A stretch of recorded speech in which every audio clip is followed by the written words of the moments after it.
Welcome back to Cinema Kane Video. Look, folks, it's official.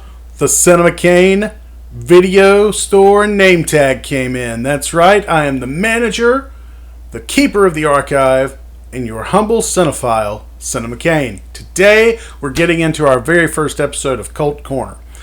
Cult movies are like a fine wine. In many cases, they just get better with age. A lot of movies get stacked on the shelf, but in some cases, they sneak in through the drop box. And such is the case with Donnie Darko.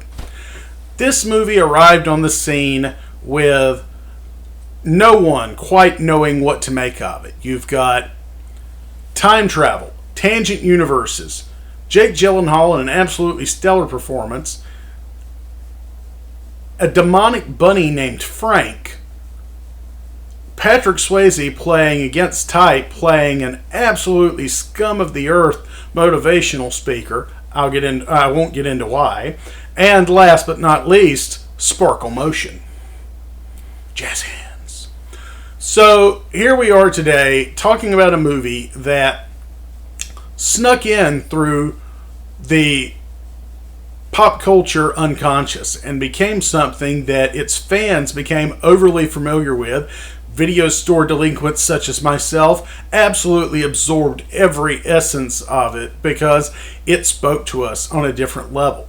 Why did it speak to us? Because the story is about someone that unintentionally avoids their fate, and by avoiding their fate, they're destroying the world around them. There's a ticking clock in this movie that is delivered by Frank the Bunny. This ticking clock is talking about the fact that the universe will end, or rather, the world will end in a specific time. Donnie spends the movie trying to figure this out. Through the help of clever storytelling, director Richard Kelly is able to give us a David Lynchian, Twilight Zone-esque story that allows us to let go of our own inhibitions for a while and delve deep into the world that he's created for us. This is one of those movies that once you saw the director's cut, it started to make even more sense because this movie's disjointed, but it's disjointed in such a way as to create a cleverly told story. The thing about Donnie Darko is it's one of those movies that a lot of college kids really seem to grab hold of and make their own, especially when it came to the real release of the movie, which was not the theatrical release in 2001, but rather the home video release. DVD made this thing soar. It made it into the cult classic that it's become.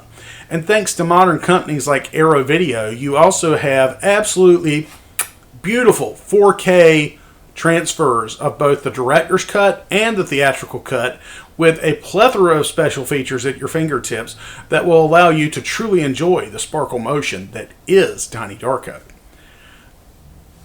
All I can say about this movie is if there were a wall of posters in a teenage boy's bedroom or a college dorm room, it would be Fight Club, Pulp Fiction, and Donnie Darko. Or at least that's what it would have been 15 years ago. Donnie Darko is a movie that if you haven't explored, I highly recommend you trying it. Because cult classics should be something that every movie strives to be, and very few actually succeed to. I'm your host, Cinema Kane. I hope you enjoyed our first episode of Cult Corner. Don't forget to always check the archive. Don't forget to rewind your tapes. Don't forget to pay all your late fees on time. And I'll see you next time at the video store.